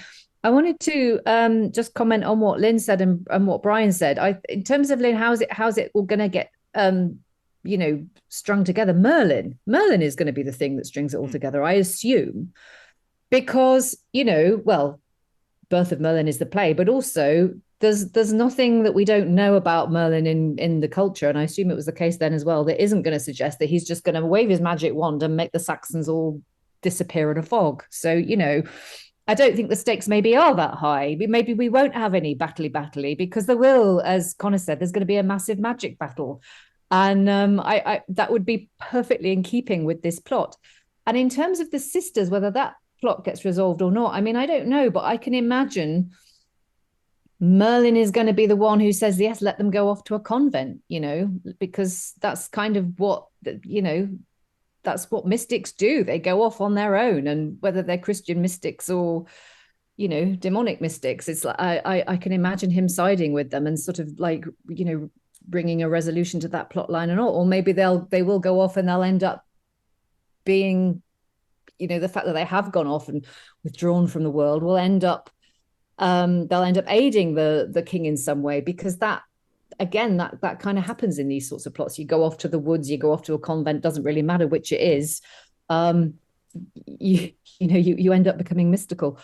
So I think Merlin is going to wrap it all up, honestly. And to be honest, I don't think it needs to be wrapped up that well, honestly, because of what Brian was saying. I feel the same way he does. The stakes aren't that high. And yeah, I'm really engaged and I'm interested. And it's sort of, I have a massive interest in paper theatres, in miniature theatres. And this to me strikes me as a sort of play that would work beautifully on a paper theatre, because the characters are not that deep, but they're very brightly coloured. They all jump off the page at you. And yeah, no one's really having a lot of conflict. I'm not particularly emotionally invested in any of them, but I'm really enjoying all of them, and I'm enjoying the dynamics between them. And what they lack in three-dimensionality and depth, they make up for in vibrancy and that kind of lovely fairy tale quality that this play has, where everyone's sort of slightly larger than life, and you just kind of go with it. And I'm just going with it, and I'm really enjoying it, I have to say. It does feel like a sort of blockbuster fairy tale film, doesn't it? It's high concept in the sense that these high concept dramas are basically an elevator pitch, and they have zero concept at all. It's doing a lot. There are there will be some clues as to how the play will resolve. But yeah, I assume Merlin will turn up and save everyone. That seems like a perfectly reasonable endpoint. Stephen, with an M, you were not here last time. How confused were you? Well, I have to be honest, I did have actually read the play, so I sort of know where it's roughly heading. But as a read, I mean, I was thinking about it from sort of this middle part, from a sort of staging perspective. And, I thought maybe, the best way to do it would be to sort of lean into the kind of the strangeness of it a little bit, the supernatural elements, and you've got sort of supernatural characters like a devil, and there's this the actual birth of Merlin. How is that brought to the stage? And the what is Merlin? Is he a baby? Is he a man? Is he born fully formed as a man? There's lots of interesting ideas there for to bring to the stage. I think I was thinking of the birth of the Frankenstein creature that's born fully formed from a womb. And it's weird sort of. I think if I was going to put this on stage, it would be really to sort of make it as weird and wonderful as possible. Just lean into those aspects. Or maybe something like a puppet as Merlin as a baby, as bearded little puppet speaking. It's a strange. I don't know. I mean, I think it is obviously several different worlds. You've got your power struggle, you've got your supernatural world, you've got your pastoral world, and I think they all do come together at the end in a reasonably satisfying way. I think they will, but as a middle section, if you don't know it, I can understand why people struggle with it.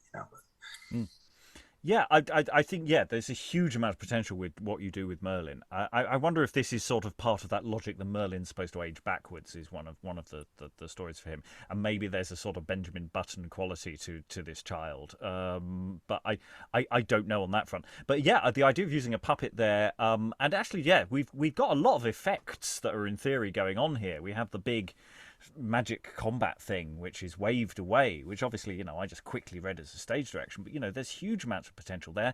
It looks like we're heading towards a battle sequence, at least, so that should be quite spectacular. So there's lots of potential there for stuff. Aliki, any final thoughts? I think I'm gonna go with pretty much what Stephen said plus what other people have said before, which is that even where it's not working for us, it's clearly a comedy.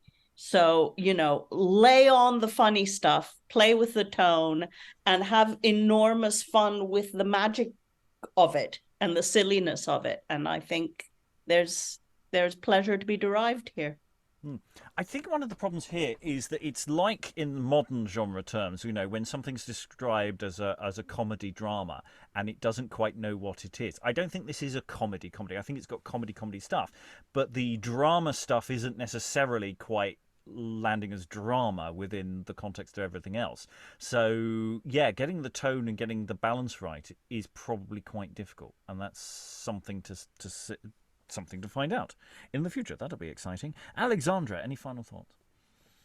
Sort of relating to that, I'm getting very much a sense of summer blockbuster superhero movie that is trying to tell a story with some serious background and some serious kind of layers to it, but then undercuts itself by making sure that there's a joke at the end of every sort of sentence,